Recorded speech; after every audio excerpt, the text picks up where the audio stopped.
Eh bien, salut tout le monde, c'est Aflex, j'espère que vous allez bien. En tout cas, moi, ça va super. Alors, on se retrouve pour une nouvelle vidéo un peu spéciale. Je peux pas parler hyper fort comme d'habitude, parce que moi, j'ai l'habitude de parler très très fort. Au moment où je tourne, il est 3 heures du mat. Ok, les gars, je vous tourne cette vidéo juste avant d'aller dormir, mais je suis obligé de vous faire une vidéo parce que Rick Ross vient de répondre à Drake. Alors, plus tôt du coup dans la soirée, je vous ai fait une vidéo pour vous... Clairement, c'était une réaction à chaud, pour vous parler du coup de l'énorme réponse de Drake. Donc, il a clashé tout le monde, c'est un truc de dingue. Alors, pour le coup, c'est vraiment un truc de ouf qu'on est en train de vivre, c'est historique, il a clashé tout le monde. La réponse est hyper solide, même 50 Cent l'a validé sur Insta, donc c'est un truc de ouf. D'ailleurs, on a même pu voir The Weeknd réagir. On a vu vraiment pas mal de monde réagir, même s'il y en a aussi beaucoup qui ont rien dit, que ce soit Future, euh, A$AP Rocky, Kendrick. Enfin, je veux dire, ils ont pas encore réagi. Mais en soi, je pense qu'ils vont tous réagir. Mais justement, du coup, parmi tous ces gens, eh ben, il y a tout simplement eu Rick Ross qui a lâché une réponse, les gars, en, je crois, moins de 1 heure ou 2 heures. Enfin, c'est n'importe quoi. Le mec a vraiment répondu littéralement dans la soirée même où Drake a lâché sa diss track. Genre, c'est un truc de ouf. Alors bon, franchement, moi je trouve ça incroyable en fait que Rick Ross ait répondu aussi rapidement.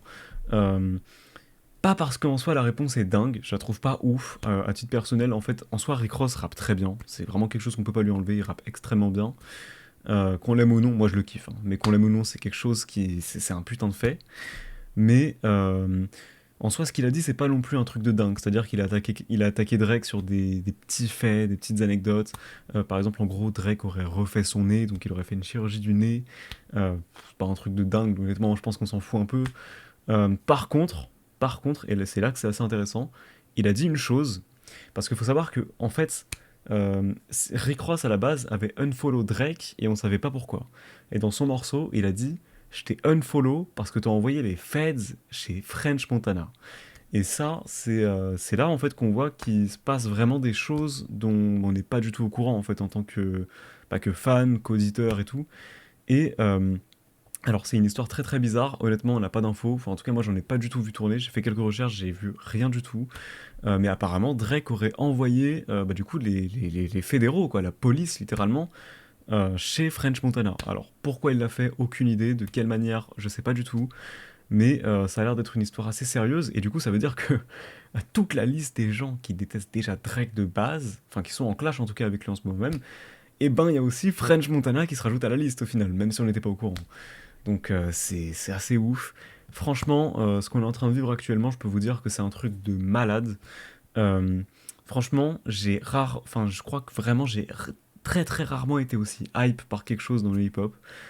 Pour le coup, moi j'avais tendance à dire que pour moi, euh, en fait, pour moi en fait, ce qui aurait été intéressant, ça aurait été d'avoir un clash de Drake et Kendrick à genre à l'époque où par exemple il avait sorti son album Dem, genre par exemple en 2017 ou même voilà 2016, 2017, ces périodes-là, là, je pense que ça aurait été parfait, ça aurait été incroyable. J'avais vraiment tendance à penser ça en fait. Et je me disais au final, aujourd'hui en fait, c'était peut-être trop tard pour un clash entre eux deux, honnêtement. Genre je me disais, ça y est quand même, ça fait longtemps, peut-être qu'ils ont plus aussi faim qu'avant, ils ont plus cette soif de compétition. Enfin, en soi, Kendrick, si, clairement c'était sûr qu'il l'avait encore. Mais, euh, mais je sais pas, en fait, je me disais, ça y est, je pense que le bif il s'est estompé, ça faisait quand même 11 ans. En 11 ans, ils ont fait que des trucs subliminaux, enfin ça y est, je pense que c'est fini. La période où ils auraient vraiment pu partir en clash, elle est passée. Et honnêtement, je me disais ça, mais au final, en fait, bah non. En fait, ça y est, on assiste vraiment à quelque chose de très très très intéressant. Et je pense que ce qu'on est en train de vivre là, c'est vraiment quelque chose de historique. Il n'y a pas d'autre mot, c'est historique pour le hip-hop. Et c'est quelque chose dont on parlera encore, je pense, dans très très longtemps, dans peut-être 15, 20 ans, je pense qu'on en parlera encore dans le hip-hop. C'est vraiment quelque chose d'incroyable. Faut en prendre conscience là, c'est un truc de ouf. En fait, il faut vraiment qu'on réalise la chance qu'on a de vivre ça.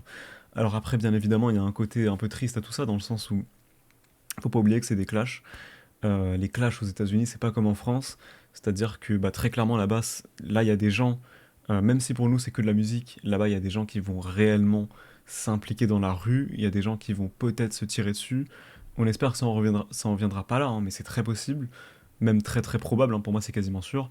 Il y a réellement des choses qui peuvent se dérouler, Et c'est très dangereux en vérité. Enfin, il y a forcément un côté néfaste à tout ça. Faut pas croire non plus que tout est rose, même si pour nous, en tant que fans de rap, si on parle que niveau musique, c'est incroyable. Franchement, je suis heureux carrément, là, c'est un truc de ouf. Mais en tout cas, voilà, franchement, moi j'ai très très hâte de voir la réponse de Kendrick Lamar. Alors en soi, moi je pense que la plupart des rappeurs en fait qui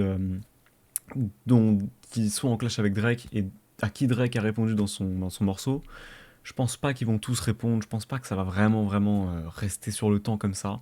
Même si par contre, et c'est là que c'est chaud, je pense que Drake va faire beaucoup moins de feats dans le futur. C'est-à-dire que là, du coup, là, les tensions qu'il a aujourd'hui, certes, ils vont pas non plus se clasher éternellement, genre que ce soit avec des mecs comme A$AP Rocky, Future et tout, mais par contre, je pense qu'on aura plus de feats entre eux.